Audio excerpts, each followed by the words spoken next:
Okay, so here's the 2020 uvalue mock question that you're looking at. Alright, so laid out as normal, part A, B and C. A, find the u-value. The thing that you would be most, doing most frequently in the class.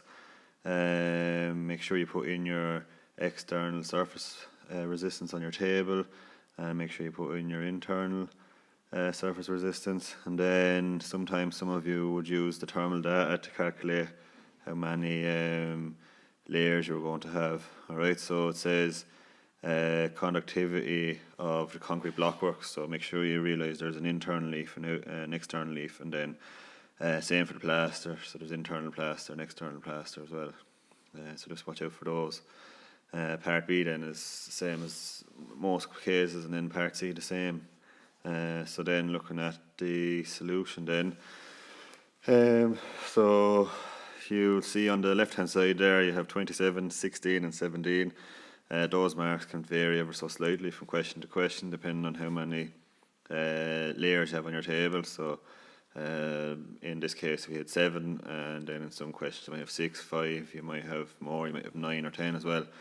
Alright, so each one is given 3 marks individually. Just make sure that when you're adding up your total resistance that you are putting in 0.0, so say the first one 0.048, don't get caught out by putting in 0.48, alright, that'll make a huge difference to your answer. Alright, so 3 marks for each individual entry, 3 marks for the total resistance, and then 3 marks for using your formula and getting the U value of 0.1893. Alright, so that gets you that far. And then part B then, 16 marks, so the heat loss through the wall, so using your heat loss formula, U value by area by temperature difference, you got 4 marks then for getting your answer in watts. You had your heating period, so finding your answer in seconds, you got 4 marks for that.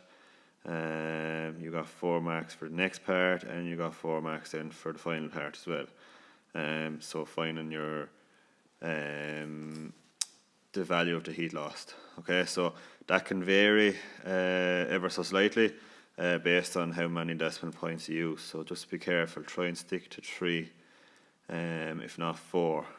Alright, so maybe just make a rule of yourself to try and stick to 4 decimal places and go from there. And then part C then, the existing wall U value and the new wall U value.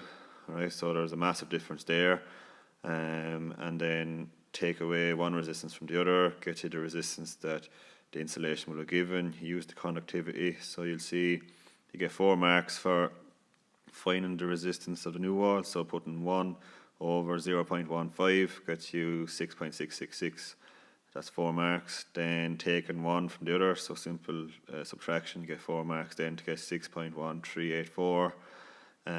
Putting in your formula then, so T, that triangle there, T, R and K, you get 4 marks for that. And then 5 then, just to do your multiplication now. Alright, watch this as well, that you're not rounding up or rounding down. Alright, as an error there, alright. But like, even just, when you are looking at likes of that question there, when you're doing the table, right, so doing the table automatically alarm bells should ring out to you there that there is no insulation in the wall at all, so therefore you're going to have a high U value. Alright, so then you go down, you look at part C where you have the U value of, so say the existing wall U value is 1.893, new wall U value is 0.15. An absolutely ferocious difference there, really, in value, and that's just down to having put insulation into the wall, and then you're just trying to determine what thickness that insulation has to be.